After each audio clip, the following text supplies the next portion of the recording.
Hello friend, good afternoon. Welcome to your channel Craft WBTET. তোমাদের জন্য নিয়ে এলাম টেট রিলেটেড আরেকটা গুরুত্বপূর্ণ এপিসোড। আজকে কিন্তু আমরা IBS এর পার্ট 36 পৌঁছে গেছি। তো টেট 2023 এর সাকসেসের লক্ষ্যে সমস্ত গুরুত্বপূর্ণ প্রশ্নগুলি কিন্তু আমরা 35টি এপিসোডের মাধ্যমে তুলে ধরেছি, যেগুলো কিন্তু তোমাদের আপকামিং এক্সামের জন্য খুবই ইম্পর্টেন্ট।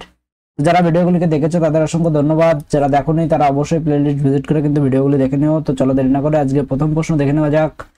আজকে প্রথম প্রশ্ন রয়েছে, যে গ্রন্থিটি আয়তনে বৃদ্ধি পেলে গলার কাছে ফুলে ওঠে সেটি হলো।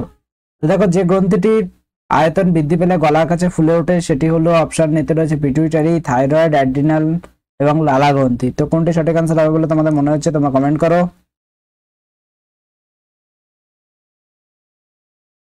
তো এখানে যেটি সঠিক আনসার হয়ে যাবে সেটি রয়েছে কিন্তু থাইরয়েড। তো আমরা কিন্তু সকলেই জানি গলার কাছে কিন্তু এই থাইরয়েড গ্রন্থি থাকে এবং এই পিটুইটারি গ্রন্থি এটি কিন্তু একটি অন্তঃক্ষরা গ্রন্থি।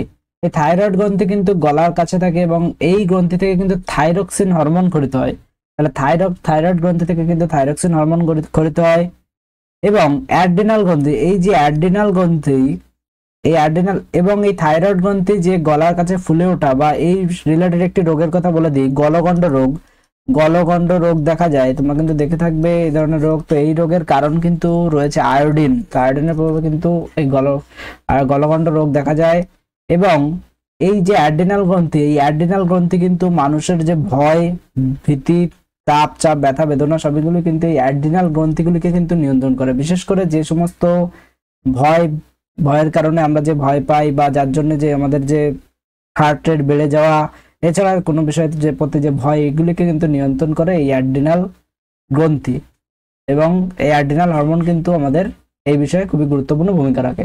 লালা গ্রন্থি আমাদের মুখে রয়েছে। তো এক্ষেত্রে আমাদের সঠিক আনসার যেটা হয়ে যাবে সেটি কিন্তু রয়েছে থাইরয়েড। নেক্সট প্রশ্ন দেখে নাও। আমাদের প্রতিটি বৃক্কের উপর ত্রিভুজের মতো যে গ্রন্থিটি আছে সেটি হলো। তো আমাদের প্রতিটি বৃক্কের উপর ত্রিভুজের মতো যে গ্রন্থিটি রয়েছে সেটি কি? অ্যাড্রিনাল গ্রন্থি, অপশন বি রয়েছে অগ্নাশয় গ্রন্থি, অপশন সি থাইরয়েড গ্রন্থি, অপশন ডি রয়েছে পিটুইটারি গ্রন্থি। তো এখানে কোনটি সঠিক আনসার হবে বলে তোমাদের মনে হচ্ছে? আমাদের যে বৃক্ক রয়েছে তার উপরে কিন্তু ত্রিভুজের মতো যে গ্রন্থিটি রয়েছে তার নাম কি জিজ্ঞাসা করা হয়েছে। খুবই গুরুত্বপূর্ণ প্রশ্ন, এগুলি কিন্তু টেট 2023 কিন্তু আসতে পারে। এখানে কোনটি সঠিক আনসার হবে বলে তোমাদের মনে হচ্ছে তোমরা কমেন্ট করো।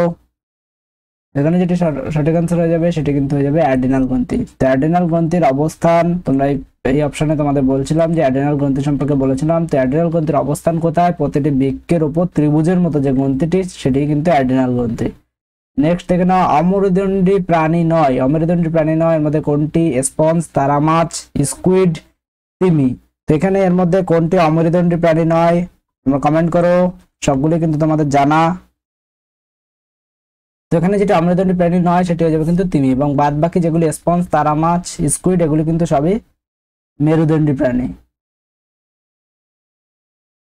সরি, এগুলি কিন্তু বলেছে অমেরুদণ্ডী প্রাণী নয়, তো সেই কারণে কিন্তু হয়ে গেল তিমি মাছ অমেরুদণ্ডী প্রাণী নয়। স্পঞ্জ, তারামাছ, স্কুইড এগুলি সবই অমেরুদণ্ডী প্রাণী এবং এটি হয়ে যাবে কিন্তু মেরুদণ্ডী প্রাণী, তিমি মাছ। নেক্সট প্রশ্ন দেখে নাও। আত্মরক্ষার জন্য বাদামি কালি ছড়ে, খুবই গুরুত্বপূর্ণ প্রশ্ন। আত্মরক্ষার জন্য বাদামি কালি ছড়ে কোনটি? অক্টোপাস, তারামাছ, হাঙর, তিমি। তো এখানে আত্মরক্ষার জন্য বাদামি কালি ছড়ে কোনটি? তোমরা কমেন্ট করো। তো এখানে আত্মরক্ষার জন্য বাদামি কালি ছড়ে কিন্তু অক্টোপাস। নেক্সট প্রশ্ন দেখে নাও। সমুদ্রের জলের অম্লতা বাড়ার কারণ হলো, খুবই গুরুত্বপূর্ণ প্রশ্ন। সমুদ্রের জলের অম্লতা বাড়ার কারণ, এখানে অপশন এতে দেখো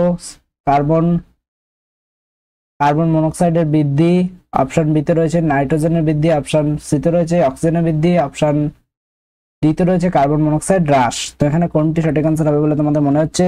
কমেন্ট করো। এখানে যেটি সঠিক আনসার হয়ে যাবে, সমুদ্রের জলের অম্লতা বাড়ার কারণ হচ্ছে কার্বন মনোক্সাইডের বৃদ্ধি। এটা কিন্তু খুব গুরুত্বপূর্ণ প্রশ্ন। নেক্সট প্রশ্ন দেখে নাও। সমুদ্রের জলের অম্লতা বাড়লে ক্ষতিগ্রস্ত হয়। তো সমুদ্রের জলের অম্লতা বাড়লে কোনটি ক্ষতিগ্রস্ত হয়? স্কুইড, স্পঞ্জ, ফাইটোপ্লাঙ্কটন, তিমি। তো এখানে সমুদ্রের জলের অম্লতা বাড়লে কোনটি ক্ষতিগ্রস্ত হয়? চারটি অপশনের মধ্যে কোনটি সঠিক আনসার হবে বলে তোমাদের মনে হচ্ছে? কমেন্ট করো।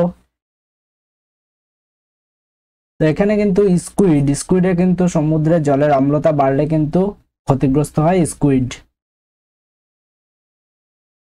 এই স্কুইড কিন্তু এক ধরনের ছোট মাছ। নেক্সট প্রশ্ন দেখে নাও। কোন প্রাণী সুমেরুতে দেখা যায় না? তো তো সুমেরুতে দেখা যায় না কোনটি? অপশনে তিমি, সি লায়ন, পেঙ্গুইন সবকটি। তো কোনটি দেখা যায় না বলেছে, নেগেটিভ জিজ্ঞাসা করা হয়েছে। তো কোনটি সঠিক অ্যান্সার হবে বলে তোমাদের মনে হচ্ছে? অপশনগুলো তোমরা দেখো। তো এখানে পেঙ্গুইন, এটি কিন্তু সুমেরুতে দেখা যায় না। তো পেঙ্গুইন কিন্তু সুমেরুতে দেখা যায় না, সেই জন্য হয়ে যাবে কিন্তু অপশন সি কিন্তু হয়ে যাবে সঠিক অ্যান্সার।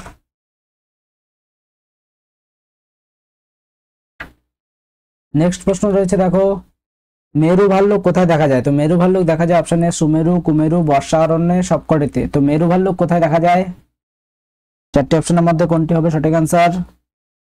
তো মেরু ভাল্লুক দেখা যায় কিন্তু সুমেরুতে। তো মেরু ভাল্লুক দেখা যায় সুমেরুতে, সেজন্য অপশন এ হয়ে যাবে কিন্তু সঠিক অ্যান্সার। নেক্সট প্রশ্ন দেখে নাও, মেরু ভাল্লুকের খাদ্য নয় কোনটি? তো কোনটি মেরু ভাল্লুকের খাদ্য নয়? অপশন এতে রয়েছে সিল, বলগা হরিণ, পেঙ্গুইন, কোনটি নয়। তো মেরু ভাল্লুকের খাদ্য নয় কোনটি? এখানে তোমরা চারটি অপশন দেখতে পাচ্ছ। তো এখানে কোনটি সঠিক অ্যান্সার হবে বলে তোমাদের মনে হচ্ছে তোমরা কমেন্ট করো। মেরু ভাল্লুকের খাদ্য নয় কিন্তু পেঙ্গুইন, তো এই জন্য পেঙ্গুইন হয়ে যাবে কিন্তু সঠিক অ্যান্সার। নেক্সট প্রশ্ন দেখো, এক্সিমোদের স্থায়ী বাসস্থান কোথায়? খুবই গুরুত্বপূর্ণ প্রশ্ন। এক্সিমোদের স্থায়ী বাসস্থান কোথায়? অপশন এতে সুমেরু, কুমেরু, বর্ষাবন সবকটি। তো এক্সিমোদের স্থায়ী বাসস্থান কোথায়? কোনটি হবে সঠিক অ্যান্সার? তোমরা কমেন্ট করো। তো এখানে এক্সিমোদের যে স্থায়ী বাসস্থান সেটি কিন্তু হয়ে যাবে সুমেরু। তো সুমেরুতে কিন্তু এক্সিমোদের স্থায়ী বাসস্থান। নেক্সট প্রশ্ন দেখে নাও, পেঙ্গুইনদের রক্ষার জন্য 12টি দেশের মধ্যে আন্টার্কটিক চুক্তি সই হয়। তো এখানে 12টি দেশের মধ্যে যে আন্টার্কটিক চুক্তি সই হয় সেটি কত সালে? 1920, 1950, 1959 খ্রিস্টাব্দে এবং 1905 খ্রিস্টাব্দে। তো এখানে কোনটি হয়ে যাবে সঠিক অ্যান্সার? তোমরা কমেন্ট করো। এখানে যেটি সঠিক অ্যান্সার হয়ে যাবে সেটি কিন্তু রয়েছে 1959 খ্রিস্টাব্দে। তো 1959 খ্রিস্টাব্দে কিন্তু 1959 খ্রিস্টাব্দে কিন্তু পেঙ্গুইনদের রক্ষা করবার জন্য 12টি দেশের মধ্যে আন্টার্কটিক চুক্তি সই হয়। খুবই গুরুত্বপূর্ণ প্রশ্ন। মন্ট্রিয়াল প্রোটোকল, এই ধরনের প্রোটোকলগুলো তো তোমরা জেনেছো এবং এগুলো কিন্তু পরীক্ষা এসেছেও। তো এটি কিন্তু একটি নতুন টার্ম, সেই কারণে কিন্তু এই ধরনের প্রশ্ন আসতে পারে এবং এই সমস্ত প্রোটোকল কিন্তু আমরা পরবর্তীতে একটি ভিডিওতে করিয়ে দিয়েছি। তোমরা অবশ্যই প্লেলিস্ট ভিজিট করে ভিডিওগুলিকে দেখে নিও। নেক্সট দেখে নাও, এই ছিল আজকে কতগুলো গুরুত্বপূর্ণ প্রশ্ন। ভিডিওটি ভালো লাগলে একটি লাইক করে দিও, বন্ধুদের মাঝে শেয়ার করে দিও এবং চ্যানেলে নতুন হলে চ্যানেলটিকে সাবস্ক্রাইব করে রাখো। Thank you.